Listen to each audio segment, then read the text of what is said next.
Très souvent, tu te caches derrière le manque de temps. Tu te dis que lire, méditer, te cultiver, c'est pour les autres. Pour ces personnes qui semblent avoir des vies parfaites et des journées de 48 heures. Mais si je te disais que le temps n'est pas le problème et que ce que tu perds n'est pas ton temps, mais ta plus grande richesse. Laisse-moi te dire une vérité qui va te frapper. Tous ces prétextes que tu te donnes, ce sont des excuses que ton esprit crée pour rester dans sa zone de confort. C'est plus facile de dire « je n'ai pas le temps » que de faire face à ce que tu as vraiment envie d'accomplir.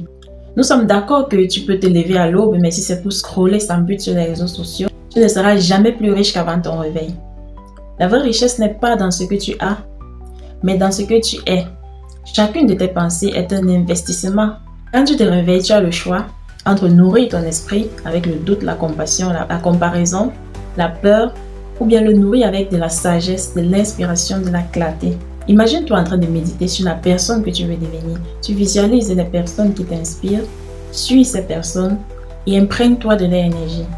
Et cette énergie, tu l'utilises pour lire, pour apprendre, pour grandir. Chaque mot que tu lis, chaque concept que tu apprends, chaque idée que tu cultives est une brique que tu ajoutes à la fondation de ta vie. Tu as l'impression de stagner, c'est parce que ton esprit a faim.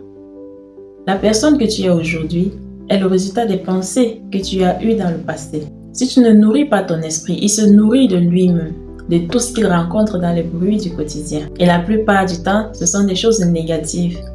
Et c'est cette énergie que l'univers te rend au centuple, car ce dernier ne comprend que l'énergie et le message que tes pensées lui transmettent. Si tu veux être une personne différente, commence par penser comme la personne que tu veux devenir. Ton esprit est un jardin. Si tu le laisses envahir par les mauvaises herbes du doute, de la négativité, de la haine, alors tu recevras davantage de cela dans ta vie. Mais j'ai une bonne nouvelle pour toi. Tu as le pouvoir de changer les choses. Tu peux décider de le nourrir et de l'entretenir par des lectures enrichissantes, des informations de paix et de réussite.